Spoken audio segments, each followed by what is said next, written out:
Thank you. I just ask that we all take a moment of silence and contemplation.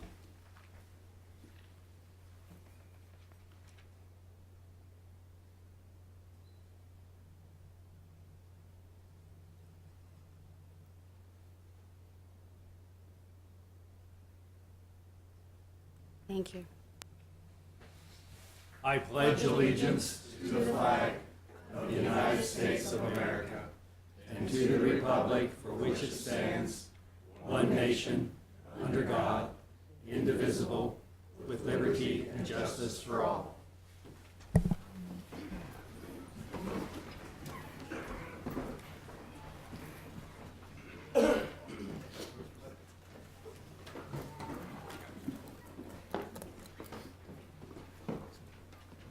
It's always more special when we have the opportunity to recognize our employees, people who work for the city of Topeka, and the important role that they play. And this is really a special opportunity tonight because we are celebrating with them an achievement. And I have here that recognition that I'm going to read, and then we'll talk about it. On behalf of the citizens of Topeka, I congratulate the city's equipment operators who brought home the first place trophy from the Mid-America Snow and Equipment Expo for the third year in a row. There is the trophy.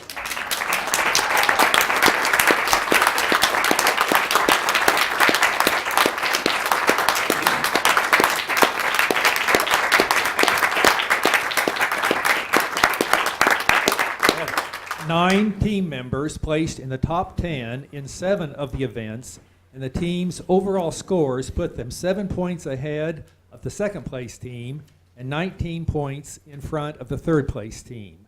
Now, when they are not moving snow around, they are from the Water Pollution Department, Transportation Operations, and Fleet Services, so the areas where they work. And those in the WPC work in the area of the sewer and stormwater piping repairs. They operate vac trucks for sewer backups and pipeline cleaning, stormwater inlet cleaning and repairs. The transportation operations people do street maintenance related to asphalt and concrete repairs, pothole patching, and street sweeping. And the fleet people do the mechanics that perform repairs on the vehicles and equipment utilized by street maintenance.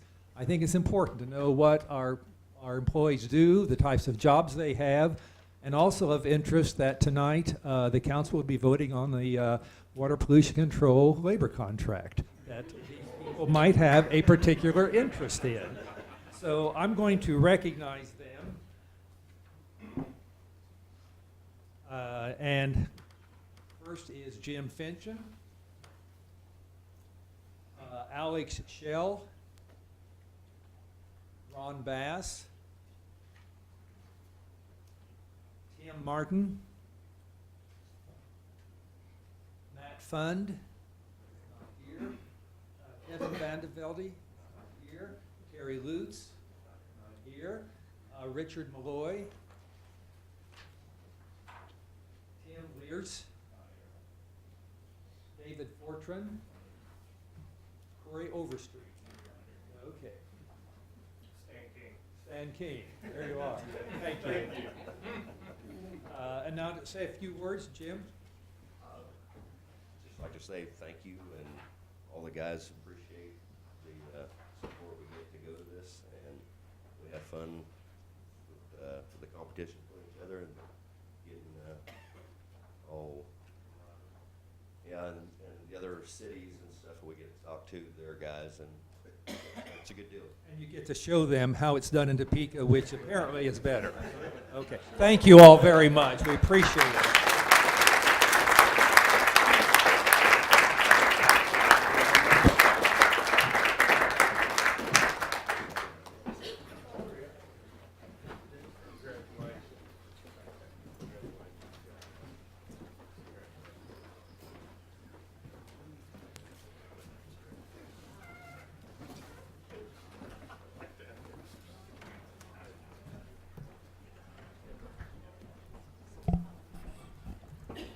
we have several presentations tonight. Mr. City Manager, would you introduce it for us, please? Thank you, Mr. Mayor. I'd like to ask Mr. Whitaker to step forward and provide an update on the 2014 construction project season.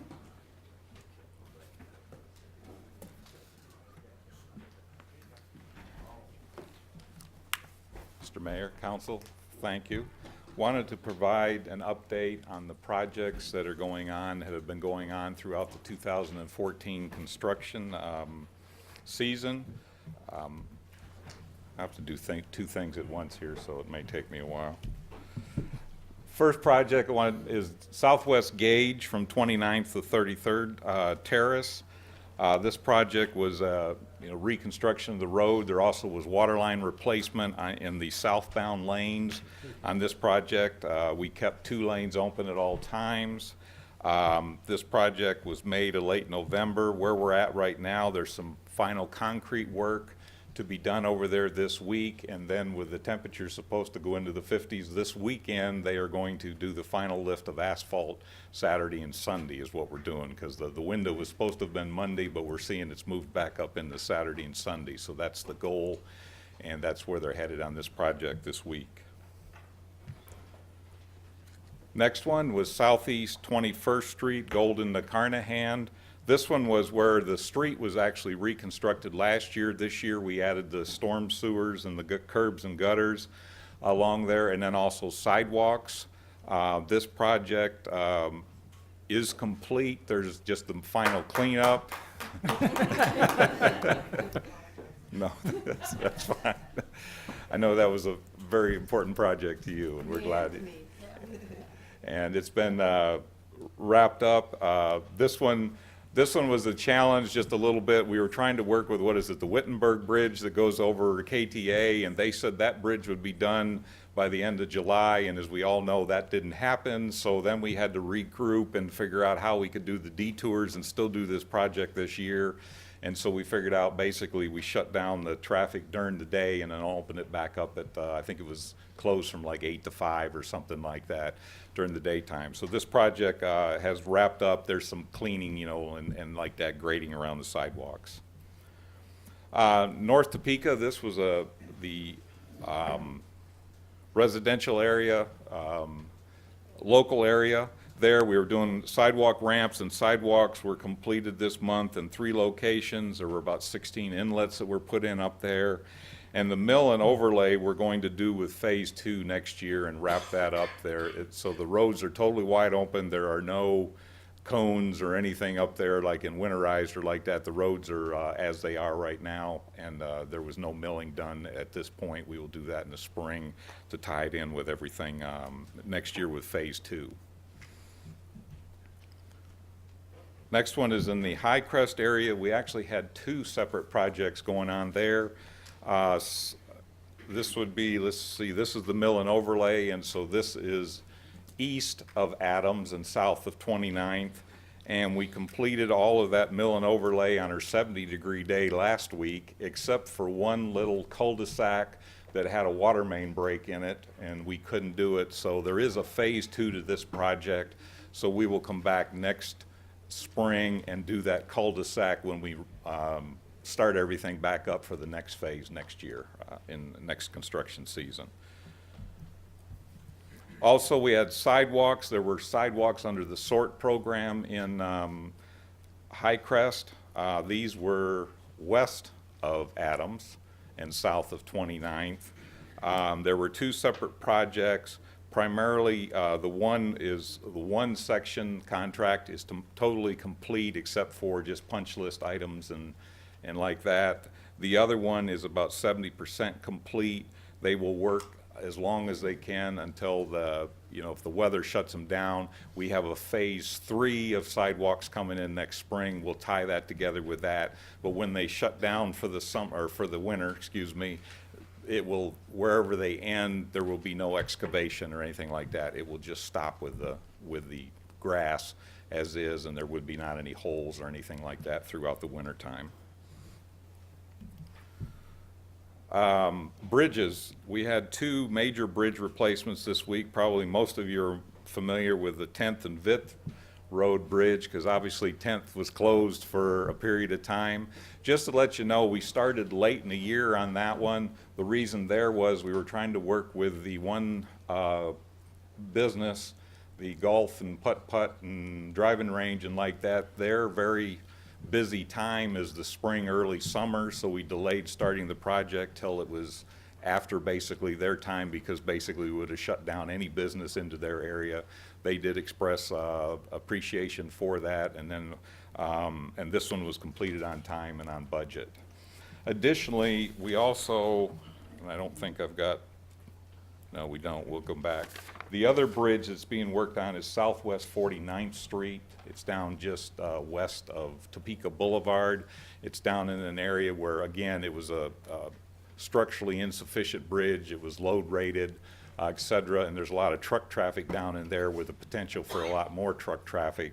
And so we took care, we're rebuilding that bridge. It's about 70% complete, and it will be done. It's concrete, so they can continue right into December, and it's still planned on being completed by the end of the year. And then the last project is the little project that we're doing this year, Kansas Avenue from 6th to 10th.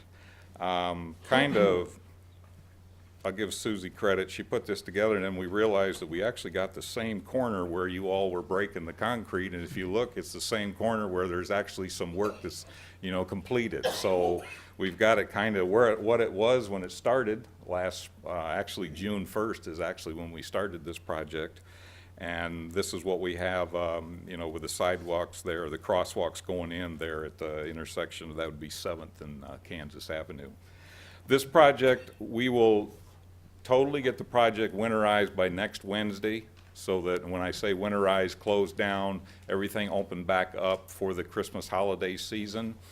They actually were pouring. Obviously, this last week was not a good week from the construction standpoint with the polar, whatever it was that we got hit with.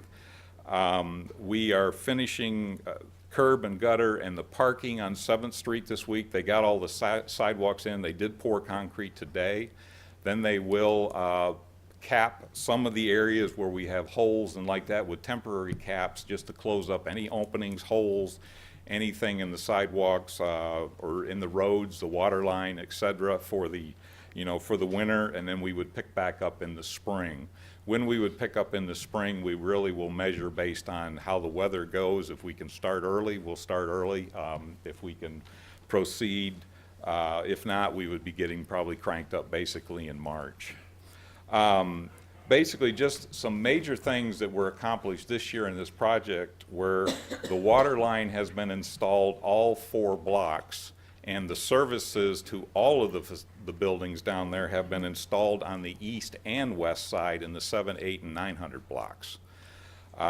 Gas line, the east side gas line was installed, and the services to the businesses are all installed in the 7, 8, and 900 block. The gas line is installed in the 600 block. We'll do the services there in the spring. One thing that did flip due to a gas line issue is the 800 block. There is a separate gas line that has to be put in on the west side. The 800 block has actually already been completed. Kansas Gas, that was not something we were expecting, but they had a type of leak that they have to address. Obviously, we didn't want to tell them not to address it, and so they replaced the 800 block on the west side, and the services there have been completed into the buildings. So we're in very good shape there. And then we, of course, the 900 and 800 blocks are in good shape with the asphalt has been put down and all. So basically that will wrap us up so that we're, you know, winterized and opened up for the businesses for the winter. And then we are also working with the DTF, the Downtown Foundation, on next summer, or excuse me, spring, when we crank back up. We will be also working with them to also build all the pocket parks. I know right now they're supposed to be completing their construction drawings, getting them out for bid sometime after the first of the year, so that they're all geared up to go and be able to build those pocket parks and mid-block crossings, et cetera. as part of our work this year, we have done some of the underground infrastructure as we came up the street.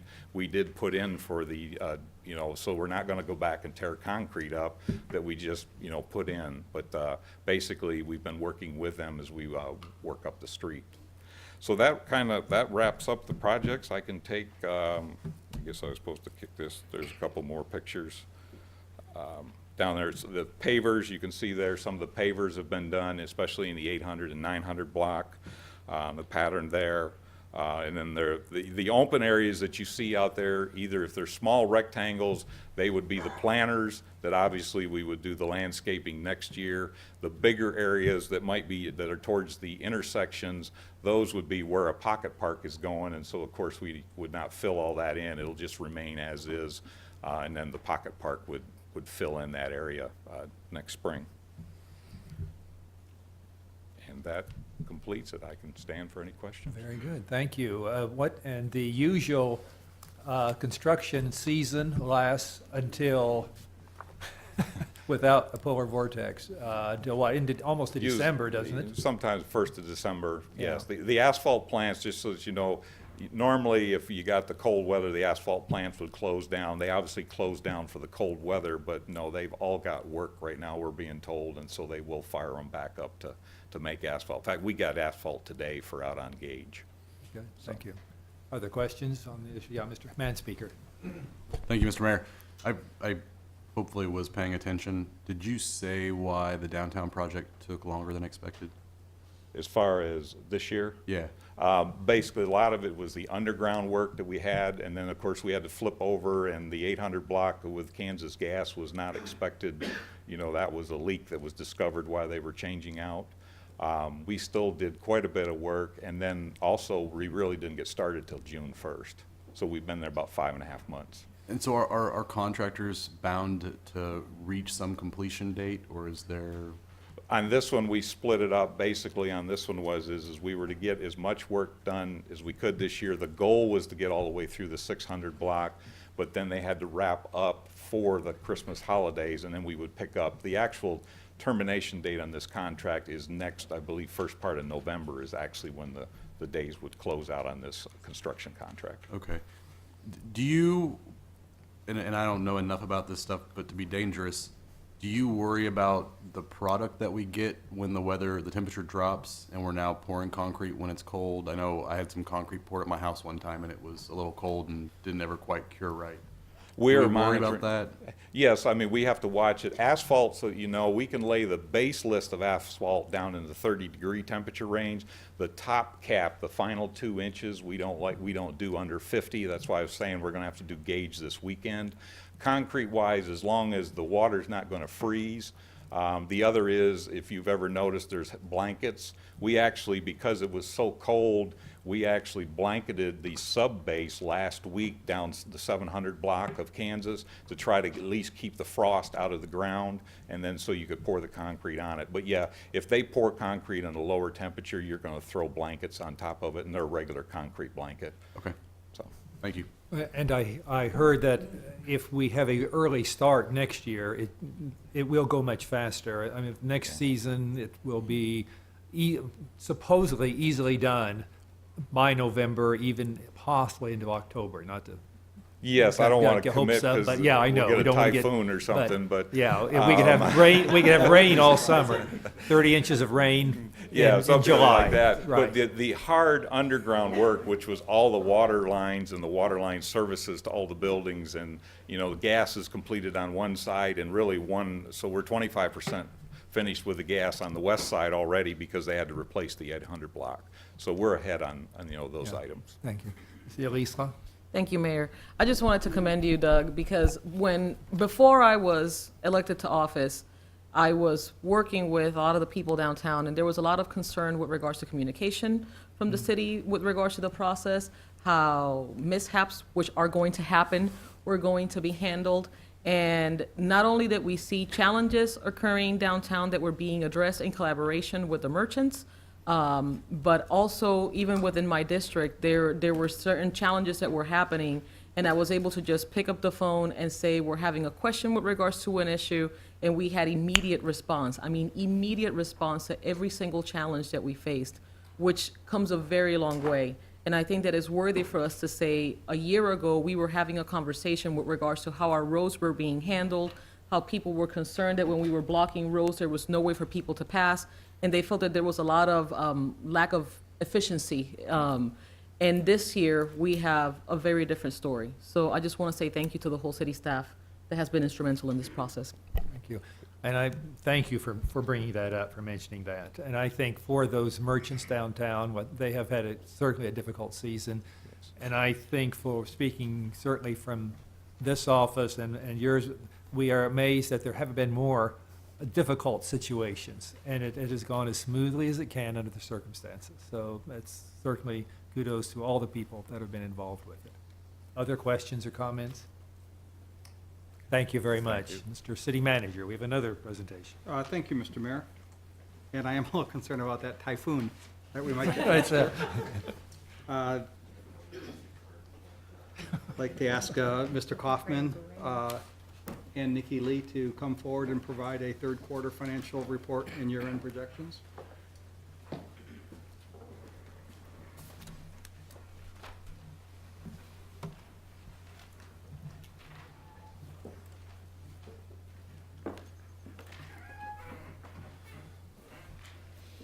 Good evening, Mayor and members of the council.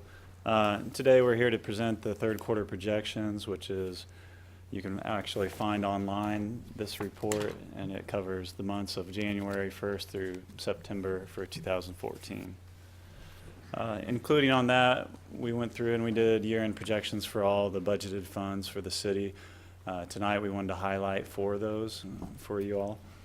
And then we're also recommending some budget amendments. So we'll go through all those tonight. The first part of the presentation is for the third quarter report. So for the third quarter, we had total revenues for budgeted funds of $181,319,791, compared to 2013, $172,978,976. That's a 5% increase at the end of the quarter, approximately $8.3 million. It's primarily because of property tax collections, sales tax collections, and franchise fee collections. Real quick, we have 4 major revenues that we're covering tonight. That's highlighted in the executive summary of the report. Ad valorem property taxes make up 22% year-to-date, sales tax 22%, water fees 12%, and wastewater fees 10%. So those 4 revenues functionally make up 66% of all the revenues of the budgeted funds of the city. Ad valorem property taxes is an increase of 14%, or $4.8 million. So 39.673 for 2014 compared to 34,857,000 in 2013. This is primarily due to collection improvements with the county and then also the increase in mill levy last year. Sales tax collections are currently up 3%, or about $1.173 million. So 2014 number is $39,160,545, compared to 2013, $37,986,796. So we're continuing to see a positive trend with sales tax collections. Water fees are currently at $21,390,749, compared to 2013, $21,027,469. We were tracking 4% year-to-date in the second quarter. We saw revenue drop quite a bit in July, I think primarily due to having a wet summer. So we're still currently up 1.7%, or $363,000, but we did see a significant drop from the second quarter. Wastewater fees are currently an increase of 1.13%, or $202,000, so approximately $18.1 million compared to 2013, $17.9 million.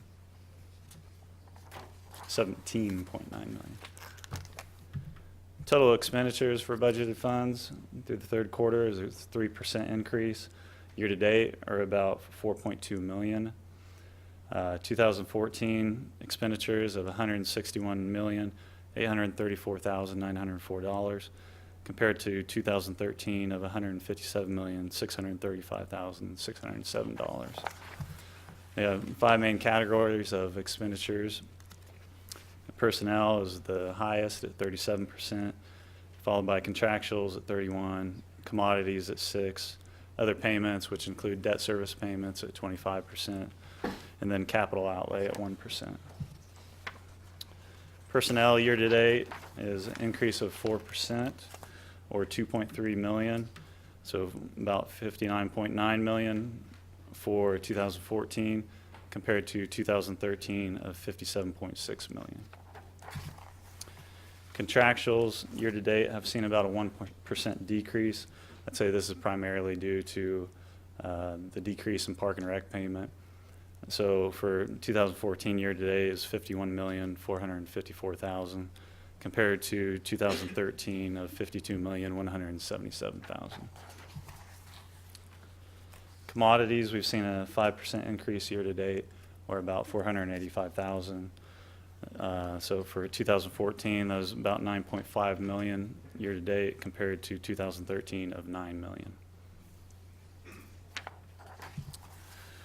Other payments in 2014 year-to-date is up 7%, or 2.7 million, at 40.3 million, about 40.4 million for 2014 compared to 37.6 million in 2013. This is primarily due to higher debt service payments. Capital outlay is down 53% year-to-date for 2014 funds of 595,000 compared to 2013 funds spent of 1,265,000. That's primarily down to due in 2 areas in the general fund and also special highway as they manage basically their ending cash and fund balances to where they need to be for the year. So as we move into the year-end projections, like I said earlier, we're going to highlight 4 major funds. That includes the general fund. And one thing that we're continuing with to discuss, as we discussed before in the budget process, was fund balance versus cash balance.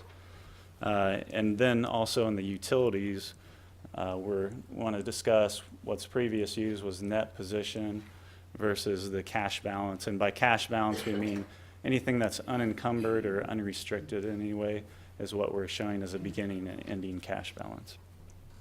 Both of these, I think, are important indicators of how we are doing as basically our financial viability as a city. So I think they're still both important to go through, but we want to make sure and highlight both of them. So this is just a quick example of some of the differences you might see between fund balance and an unencumbered, unrestricted cash balance. So you see in the fund balance column basically you have total assets of about 10 million. Compared to the cash balance column, you have total assets about 5 million. The difference there is basically your accounts receivable. So basically, for example, in the general fund, we have accounts receivable of sales tax. So we take the first 2 sales tax that are received in January and February, and we actually accrue those back to the prior year. So that's why you'll see an accounts receivable if you look at those numbers and the difference between fund and cash balance. So liabilities would be the same. However, if you went down to the total balance, for example, under fund balance, you would have 6.7 million available versus a cash balance where you'd have about 1.7 million. Excuse me.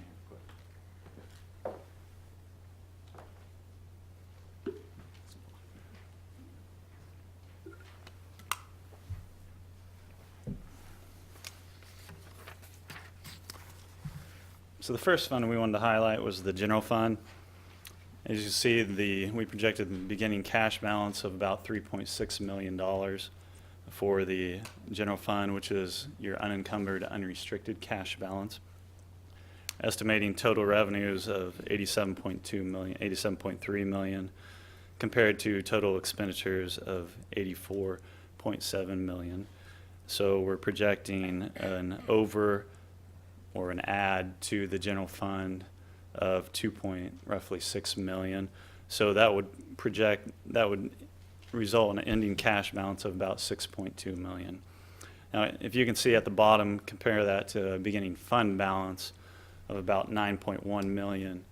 And then we're estimating an ending fund balance of about 11.7 million for the general fund, for about roughly 13.46% ending fund balance. So we're continuing to see improvements in that fund under the guidance of the governing body and also this administration.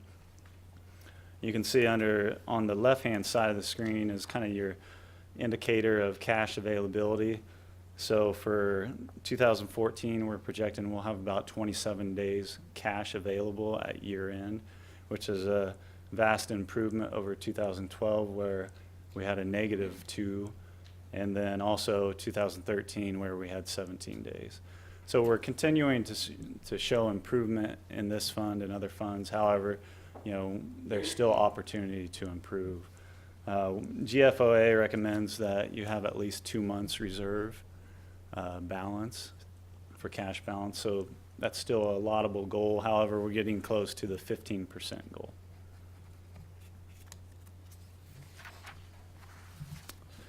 For the utilities, in the past, they've talked a lot about net position. So this is, once again, moving toward an unencumbered, unrestricted cash balance. Why do we want to talk about both? Because one's really important for the credit worthiness of the city and how bond investors look at those funds. But also cash is important to look at for daily operational use.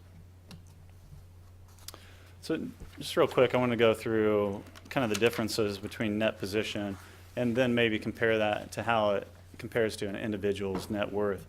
So the net position of the city, the total assets of the city, we take into account the cash, any accounts receivable, and then plus all of the infrastructure would equal your assets. If you compare that to an individual, you would take cash, maybe your 401k, plus your assets like your car and your home. So that would equal total assets. For liabilities, for the city, we'd take into account any debt or any IOUs, like any accounts payables that's outstanding, or salary and wages that hit during the upcoming year, but we accrue back to the current year. Whereas that's comparable to an individual with any homeowner's debt or student loans or credit card. So that's how, basically, a very quick snapshot of how we get net position and how that compares to individuals, also net worth. So the water fund, we're projecting beginning cash balance, unencumbered, unrestricted, about 10.6 million. Estimated revenues of 32.9 million compared to expenditures of 35.7 million for an under of 2.8 million. So a projected ending cash balance of about 7.7 million. You can see highlighted below kind of there's a stark difference there, but when you're talking net position versus cash available. So if you look at the cash available off to the side is the indicator and the number of days. We're projecting 79 days of cash available compared to 127 and 112 in 2012. So this is one of 2 utility funds that you would be considering rates for tonight. Also, GFOA for utility funds, they recommend a 90-day as a baseline for reserves and then adjust it up and down based upon the needs of the community and the assets and their shape. So the next fund is the wastewater fund, which is the second of the utility rate increases that will be considered tonight. Same thing, GFOA recommends a 90-day baseline for this one too. We had beginning cash balance of 6.4 million roughly. Total revenue is estimated of 24.9 million compared to total expenditures of 27 million for an under of 2.1 million and an ending cash balance of about 4.2 million. You can see the comparison there with the net position. So cash available, we're projecting 58 days, and you can see in 13 that was 96 days, and 2012 144 days.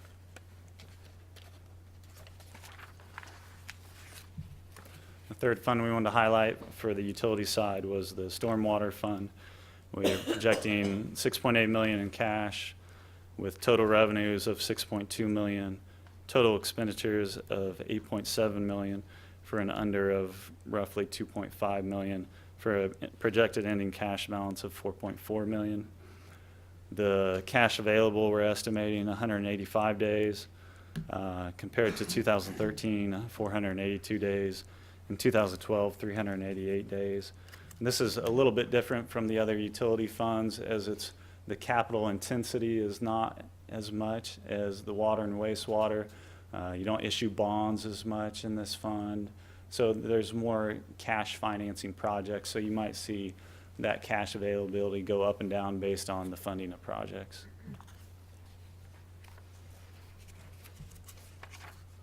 With that, when Nikki Lee, as the budget manager, is going to come up and talk about some budget amendments for tonight.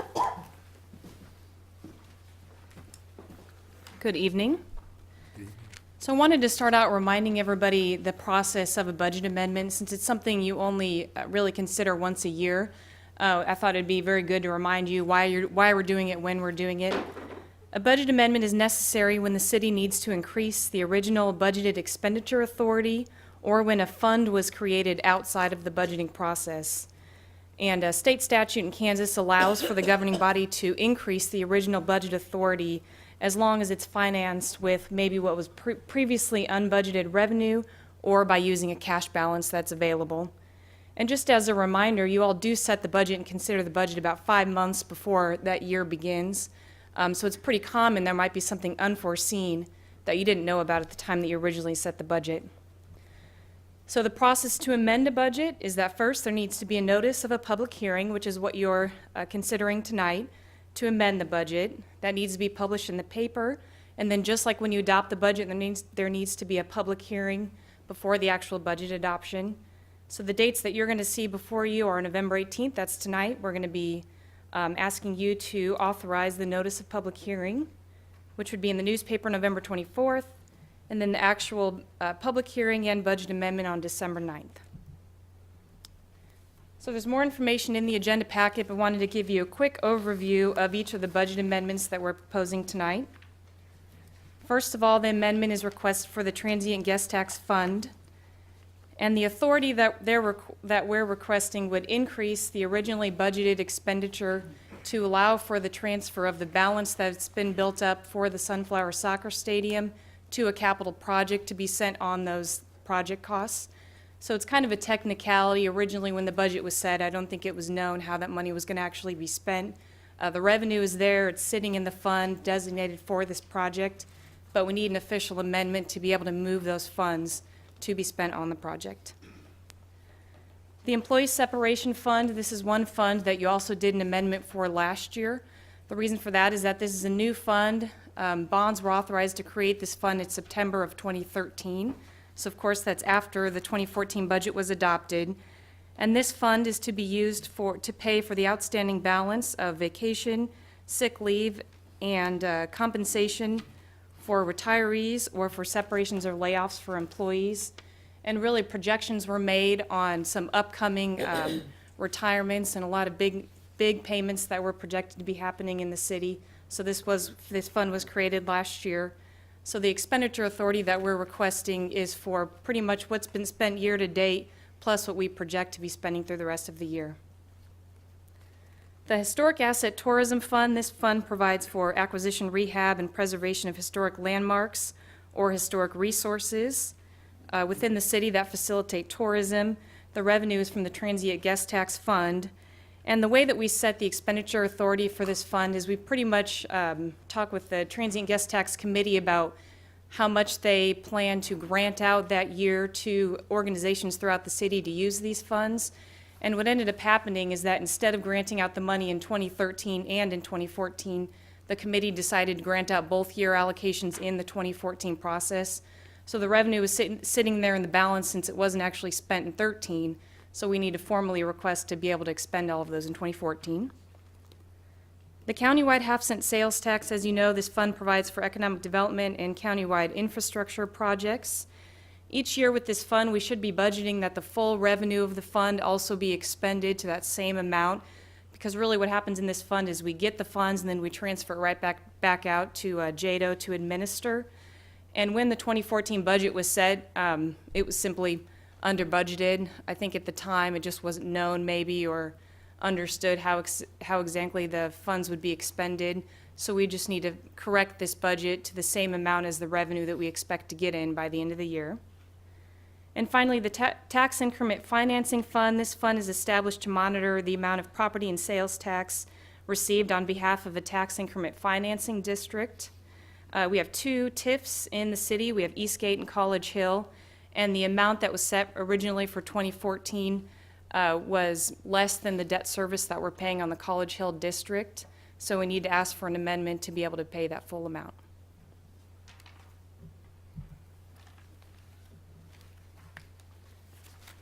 Thank you. you. Are there questions on the quarterly report or on the budget amendments? Mrs. Ortiz?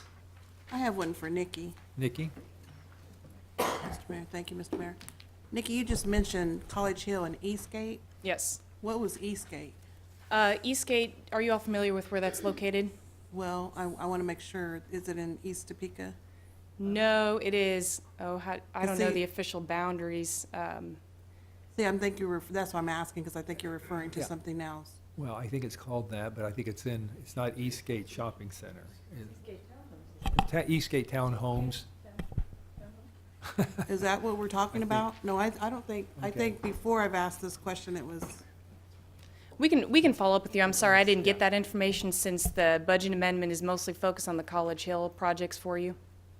But we can send that to you all. I just want to, so we still owe money. I would like to know what it is and Okay. how much more money we owe on that. We can tell you the status on Eastgate. We've collected revenue, but haven't actually done anything in the district yet because it's still to be determined what projects are going to be completed.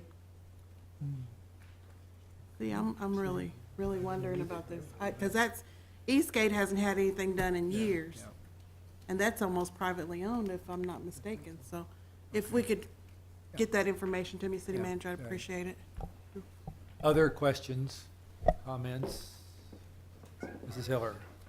Well, I have a couple. First, though, I just think this keeps getting better and better, the overall report, and I want to compliment everybody on that.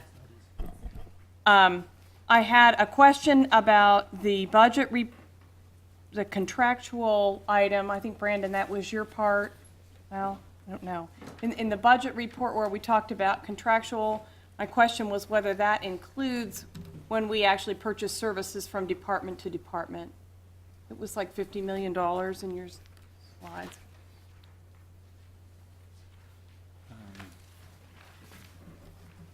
Are you asking what is Whether- involved in that what is contractual, included what's in in the that line contractual item? line Uh-huh. item, I think is, I know that, I think that's defined somewhere in here. Yeah, Contractual, Hiller. it's on page 6 of the, well, it's probably, I don't know what the slide number is. It's on page 6 of the handout. But it's about $50 million. Councilmember Hiller, it's gonna vary fund to fund what those dollars are used for. I mean, contractually, expenditures, you know, it's gonna be your insurance cost, any utility costs, printing services, rent, maintenance services, so anything that's basically contractually obligated on behalf of the city. Interdepartmental, I guess we would pay the water fund, so the general fund would pay the water fund for any water that's been utilized at City I Hall. was thinking like fleet and IT, where we actually purchase services from department to department, whether those are considered contractual in this report. Yes. Yes? Okay. Thank you. And I had a question about the stormwater. Did you want to add something to that? No, sorry. okay. All right, Okay. all right. Question number 2. it was very interesting to see the fund balances that we've talked about for so many years. In the stormwater fund, when you talk about that fund balance, of course, for a while, we're doing almost all cash there, but we also have accumulated somewhere about a $4.5 million reserve for the levies. Is that in this fund balance? That is not, Councilmember Hiller, that is not included. So by unencumbered, unrestricted, that means that, that 4.2 million that's currently restricted and set aside, we back that out. So Okay. only the cash that would be available for any general operational or future project purposes, it's what's been reported and not the 4.2 million. Thank you. Thank you, Mayor. And so that amount is kept in a separate fund with that, or not, it's not necessarily a separate fund, but it's just like a different line item. Your Honor, that's correct. It's included in the same fund, but we set up internal restrictions for basically that it cannot be touched. Okay, So, okay, thank you. Other questions or comments?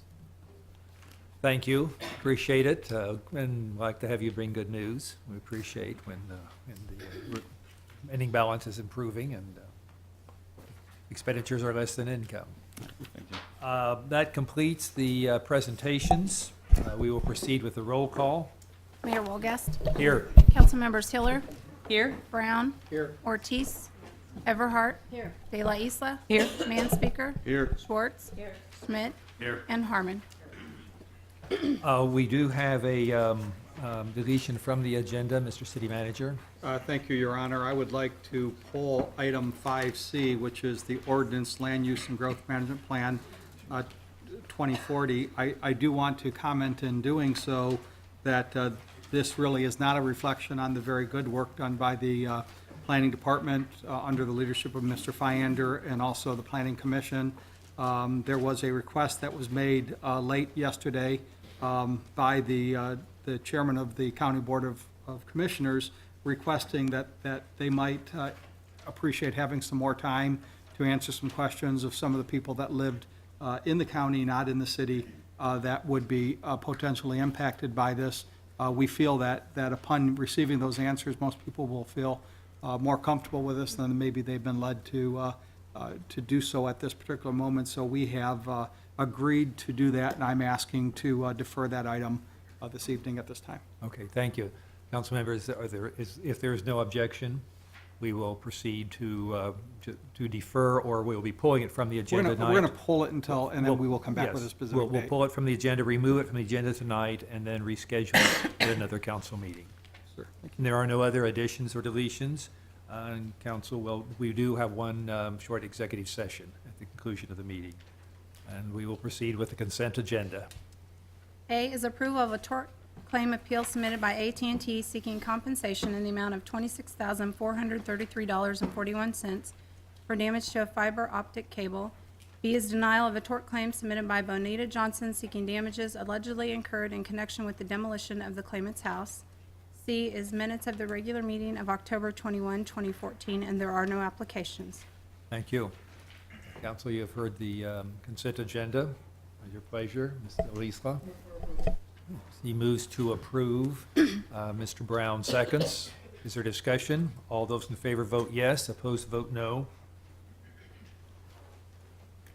We have 9 yes. 9 having voted yes, the consent agenda is approved. We will proceed to the action items. The first is a notice of a public hearing. A is authorizing a public hearing for December 9, 2014, for the purpose of hearing and answering objections of taxpayers relating to the proposed amendments to the 2014 operating budget. Mr. City Manager.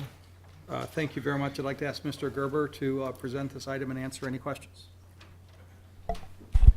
Mr. Mayor, Mr. City Manager, thank you. As you heard Mrs. Lee state, if this item is adopted, it will allow for publication of a public hearing notice on November 24th and a public hearing date of December 9th of this year for an amendment to the 2014 adopted budget in 5 specific areas. And with that, I'd stand for questions. Okay, so this is a notice of a public hearing. Are there questions for Mr. Gerber? Deputy Mayor, I don't have a question, but I'd move for approval. move to approve. Mr. Harmon seconds. Discussion? All those in favor vote yes. Opposed, vote no. I vote yes. We have 10 yes. And having voted yes, the public hearing is set. Go to item B, labor agreement. B is approval of a one-year labor agreement between the City of Topeka and the Water Pollution Control Division Local Union. Mr. City Manager? Thank you, Mr. Mayor. I would like to ask Catherine Walter, Assistant City Attorney, to step forward and provide information on this item and answer any questions that may be raised. All right. I know we had a presentation on this prior to the council. Good evening. Yes, we are here tonight for approval of a one-year labor agreement between the City of Topeka and the Water Pollution Control Division. A tentative agreement was reached by the bargaining unit members and the management negotiation team for a overall increase to the budget of 2.49% wages and benefits. You have in your packet the financial memo, a summary of various contract changes, and I'm available to answer any questions. Are there questions for Ms. Walter? Mr. Brown, he now moves approval of the labor agreement. Deputy Mayor seconds. Discussion? All those in favor vote no, vote yes. Opposed, vote no, or figure that out. I will vote yes. We have 10 yes. And having voted yes, the labor agreement is approved. Item C has been pulled. We will go to item D, ordinance on expenditures. D is an ordinance introduced by City Manager Jim Colson allowing and approving city expenditures for the period of September 27 through October 31, 2014, and enumerating said expenditures therein. Mr. City Manager. Thank you, Your Honor. Approval would authorize city expenditures in the amount of $18,347,538.31. Are there questions for Mr. Delispa? Moves to approve. Mr. Harmon seconds. Any discussion? All those in favor vote yes. Opposed, vote no. We have 9 yes. 9 having voted yes, the ordinance on expenditures are approved. We go to item E, an ordinance on utility rates. E is an ordinance introduced by City Manager Jim Colson concerning utility rates, amending City of Topeka Code Sections 1305-020 through 050 and 132680, and specifically repealing said original sections and repealing in its entirety Section 1305-065. Mr. City Manager. Thank you, Mr. Mayor. Approval would establish utility rates to begin on January 1st of 2015. Mr. Gerber is available to present and answer questions. Mr. Gerberd, you want to make a brief overview for us? I'd be glad to make a brief overview, Mr. Mayor, and then I will stand for questions. Just by way of background, since it's been probably a month since this, just try to refresh our memory, since it has been a month since we talked about it formally. We've been going through this process for well over 6 months now. Started with a series of meetings with the council, went through some user groups meetings, the industrial users, commercial users, 2 town hall meetings for residential users, several city council meetings where this has been discussed, and it's led us to the point where we have the proposal in front of you and the ordinance for consideration. By way of brief notes, the ordinance that you have tonight is similar to the ordinances you've seen in the past used to adopt utility rates. It would address water and wastewater rates for 2015, 16, and 17. If it were adopted, it would become effective approximately January 1st, 2015. It would raise wastewater volume rates 6% in 15, 5% in 16, and 5% in 17. And then the meter rates, of course, would be based on the cost of service study and are contained in the information that you've been presented. Similarly, for water rates, 6% in 15, 5% in 16, 5% in 17, and then the water meter rates are based on the cost of service study initially, and then increased 5% in 16 and 5% in 17. Again, by way of refresher, if this were adopted on the water side, a typical user, which we classify as 5,000 gallons, would see a $5.17 decrease in their monthly meter charge. That would be offset by potential volume charges, which we estimate would lead to about $1.25 a month for the average residential user. The low-volume users, or those users who use 1,000 gallons or less a month, would see an immediate decrease in their bill. We're estimating that at $1.38 per month initially, and then in 2017, they would see, we're estimating a 2-cent increase over what they have now on their bill. The potential revenues raised include $2 million for water and $1.6 million for wastewater in 15, 1.7 for water and 1.2 for wastewater in 2016, 1.8 million for water and 1.3 million in 2017. And finally, I would just conclude by saying something that you've heard from me many times. This is not a perfect solution. It doesn't go all the way in addressing the needs, but we feel like it's the best solution we could put forward based on all the political and other intricacies that are faced with this. It's a problem that's developed over years, and it's certainly not something we can solve overnight. So with that, I would stand for questions or comments. Are there questions for Mr. Gerber? Mrs. Schwartz? Thank you, Your Honor. Doug, I just want to, I kind of go with buzzwords. So is this the 655 proposal? Mrs. Schwartz, this is 655, yes. Thank you. Right. And it's sort of going back to where we were at one point. We went in some different areas and sort of going back to what was worked out and developed. Are there other questions, Mr. Gerber? Well, I would ask for a motion and second to place this on before us, and then if there are amendments or any action on it, it would be appropriate to take those. Mr. Harmon? Thank you, Your Honor. I'd make a motion to approve the ordinance. All right, and Mr. Schmidt seconds. And so now we have that before us, and so we will be open for discussion for any amendments or any proposals. Mrs. Hiller? I actually have a question, I think for Mr. Whitaker, although I can ask it and you can direct it Okay, wherever. The city manager can direct it to the. When we started this process, the suggested rate increase was higher. And some of us, including people like me, once it got knocked back, I thought we needed to find more money to build it back up. Last time we had a discussion about that, there was some conversation about just what the capacity was as we ramped up the volume of projects that we were doing. So my question is, this is a 3-year plan. Is what is proposed, in Public Works' opinion, enough money to get us going on what we need to do with the water and wastewater systems? Come on up, Doug.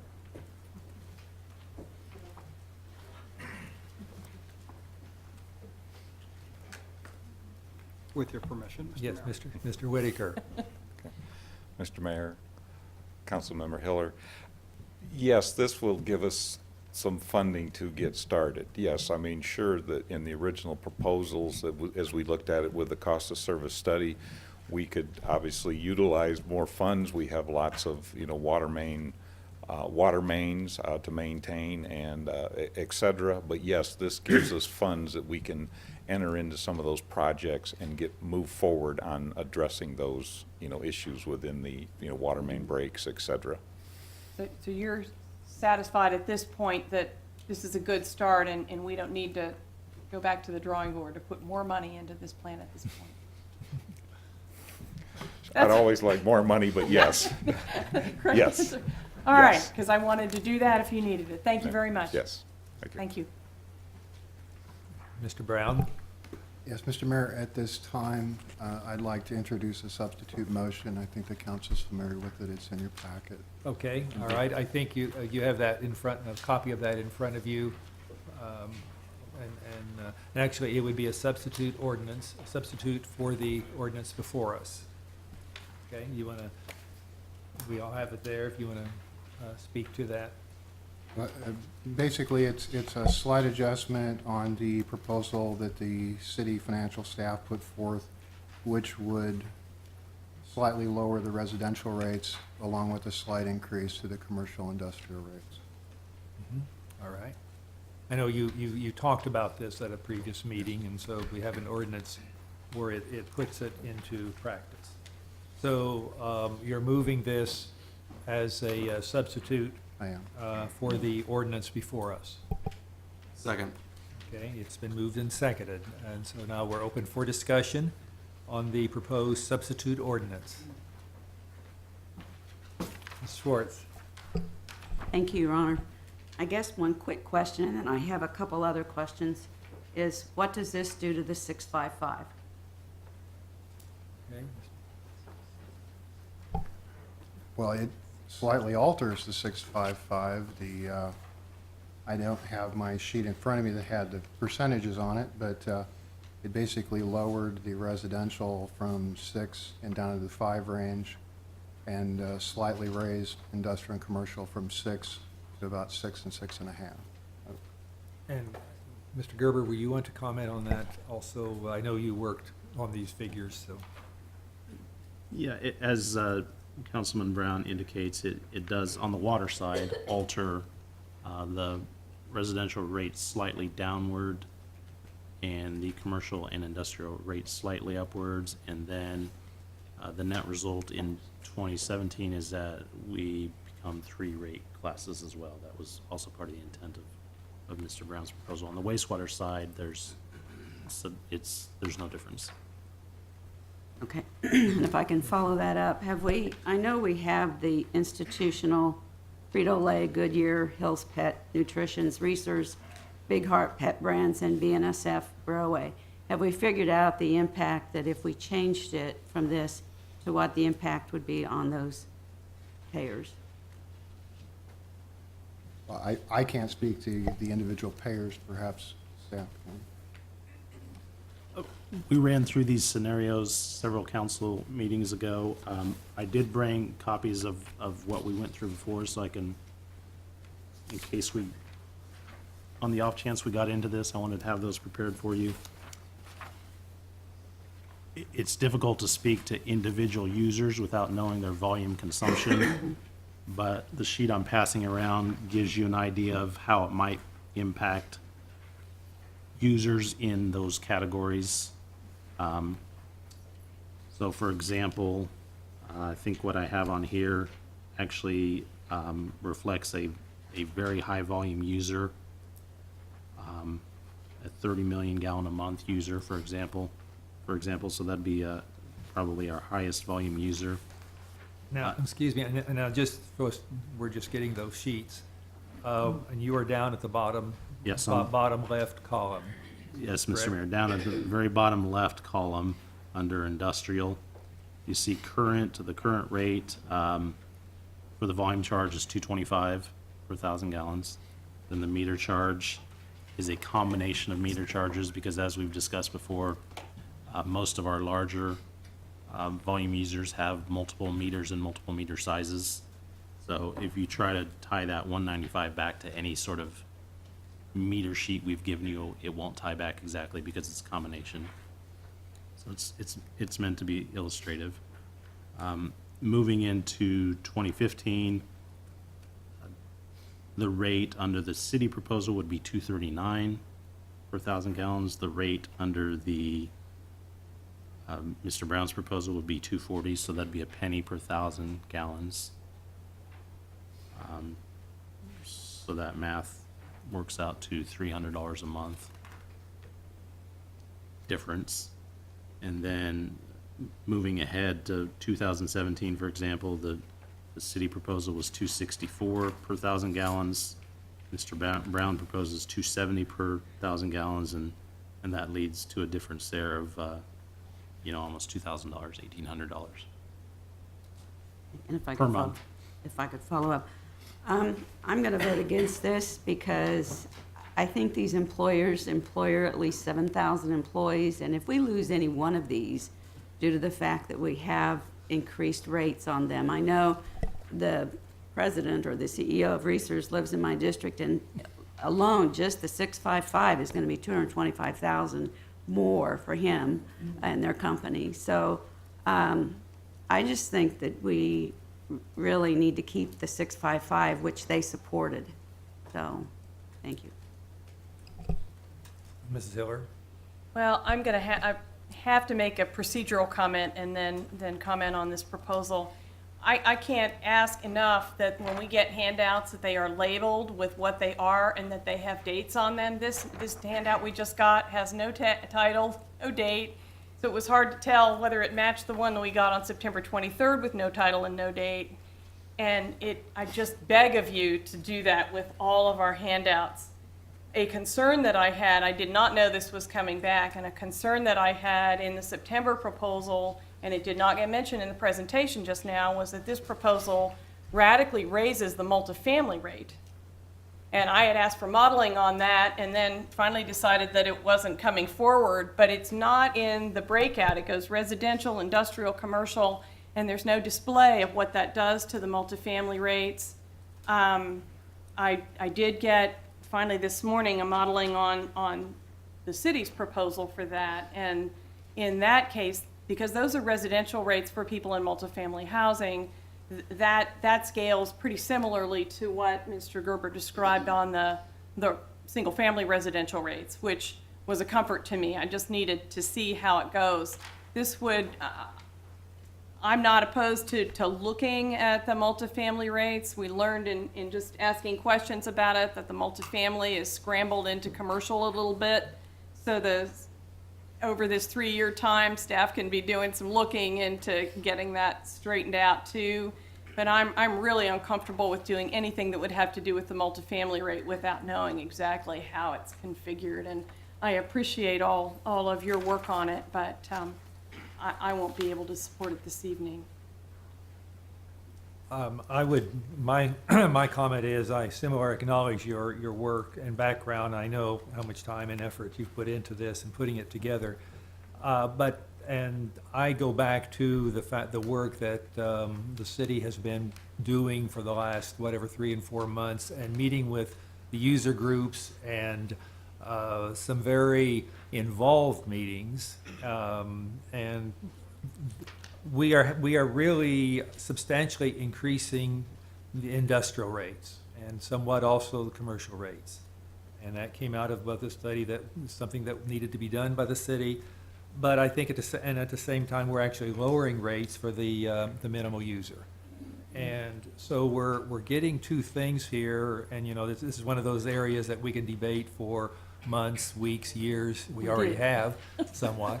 And there is no easy solution. There is no easy way we have to raise utility rates. So I think what we have is a good plan. It certainly doesn't please everyone, and we won't, but it is a significant step forward. And I think it has been worked on a great deal, and a lot of input from the different user groups. And so for that reason, I support, I won't support the substitute ordinance, and we go back to the original one. Are there other comments? Mr. Brown. Yeah, I respect all the comments that were given, and I do understand this is a difficult issue for anybody in any class. My intent was to try to provide a little more relief for residential, especially those most in need. I would just ask that we hear public comment before we vote, if that's possible, Mr. Mayor. Well, my thought was that we would have public comment if this passes, we can, I could see we could have it now, because, so that they could comment on this as well as the original. Okay, we will do that, if that's okay with the council. Mr. Manspeaker? Well, yeah, you make the assumption that it's going to fail. No. Public comment has to come on the substitute motion, otherwise you're making the assumption it's going to fail. You don't know that. I don't know that, no. No, I don't know that, but it could be, we could have it always at any time, but let's have it, let's do that at this point. Well, after we vote about it, it's probably a bad time, but. Yeah. I have some comments too, if I could add. Certainly. Will you Okay. wish to speak now? Now would be good. I support your efforts. I won't vote for it. I won't vote for any of these. The reality is that the citizens of Topeka have far too long footed the bill for the corporate customer. I wish that the corporate customer, I'm guessing they probably wish they could control the cost of their raw materials as easily as they're controlling the cost of their water. If Reesers could control the cost of potatoes or fuel for their trucks or any number of other things to keep their bottom line down, I'm guessing they'd like to be able to do that. This seems like we're just sort of turning over the gates to them. Let them get their water as cheap as humanly possible. Seems fine, keep the jobs going, et cetera, et cetera. At the end of the day, they're making massive profits, and the folks in my district don't have water mains that always work, go into their house. And they've paid property tax and water bills and everything else for years and years and years. So something's wrong here. So I won't be supporting any of these. Thanks. Okay, thank you. Other comments at this point? All right. I'm sorry, Mrs. Hiller. I can't resist. Folks in my district work for Resource, and they're really happy to have those jobs. Thank you. Thanks, I can't resist either. I knew a guy one time that worked for Reesers and he got his arm ripped off on a piece of equipment, and he wasn't a documented worker. He didn't get work comp. These are the people that we're giving benefits to in our community. These are the community players that we're dealing with. These aren't the kind of people that I want to help out. I want good community partners, not takers. Okay, I think we'll, Mrs. Deputy Mayor.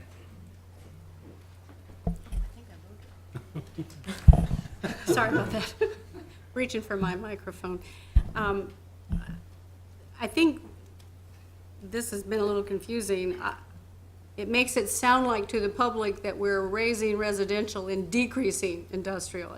Didn't I hear that there is a huge jump in industrial in both of these measures? I mean, what isn't, we're already raising their rates. So I don't want people in my district to think we're talking about, you know, somehow benefiting on the backs of the residential. It's my understanding they're getting a pretty sizable chunk increase. Is that correct, Mr. Gerber?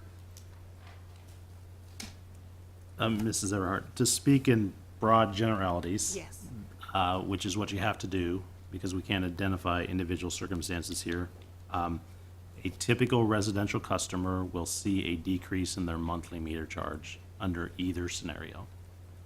A typical industrial and commercial customer will see an increase in their monthly meter charge under either scenario.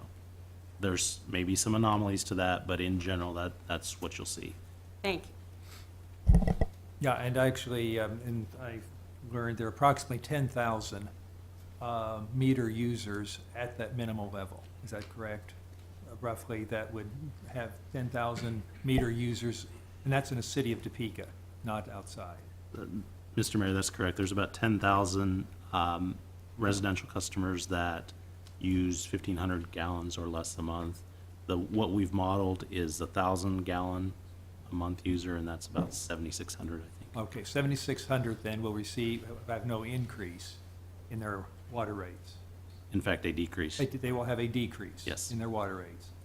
And there are 47,000 meters, Approximately, yes.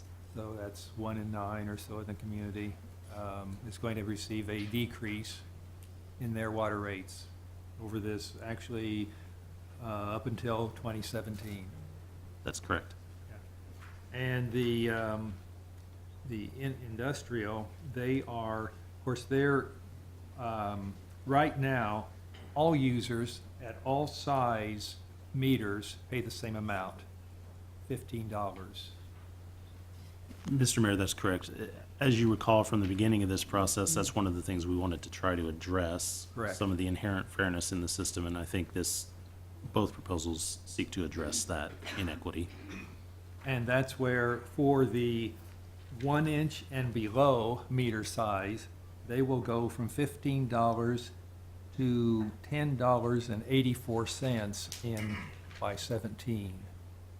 By 17, By yes. 17. Initially, it'll go from $15 to $9.83. So in other words, by that, they won't even be coming back.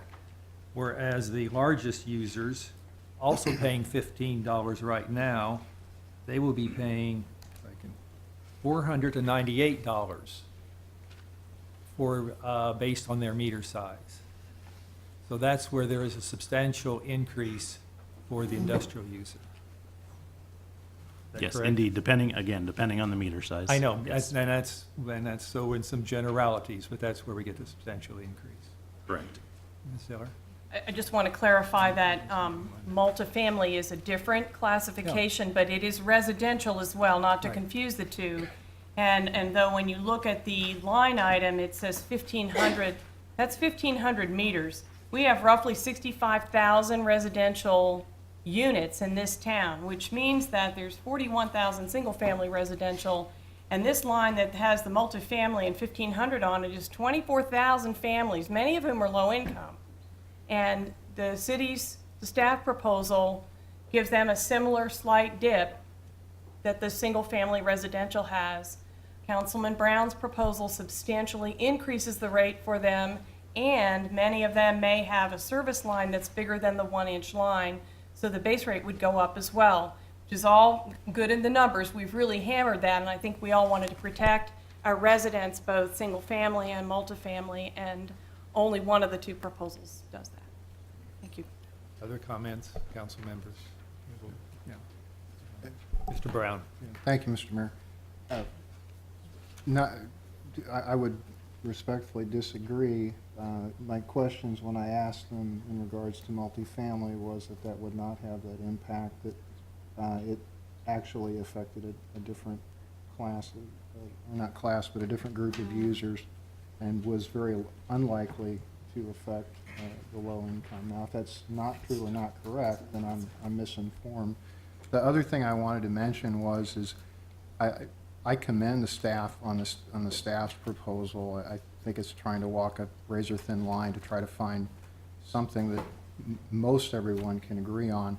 Mine was, like I said, a slight modification on that with the intent to give a little more residential relief, with the thought that, and this probably doesn't apply to every business in the industrial and commercial classes, but my thought was that for the most part, these are entities which have the ability to upgrade and renovate or adjust their usage a lot more than those in our low income might be able to do. So, thank you, Mr. Mayor. Thank you. Other comments? Okay, we will proceed with our public comment. First is Curtis Sneeden. Mr. Sneeden?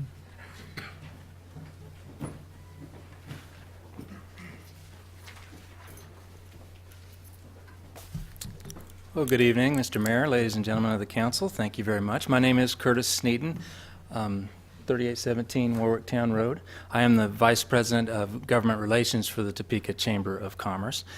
It's been a good discussion this evening. I appreciate the points of clarification that have been raised. I would note that, as you know, is apparent from many of the meetings and discussions that have been alluded to, the business community as it's represented by our membership, which includes some of those enormous consumers of these utilities and also some of the largest employers in our community, is, we understand the urgent need to make these upgrades and repairs to our infrastructure, and we acknowledge and accept that these business entities should bear a fair share of the burden in investing in our city's water system.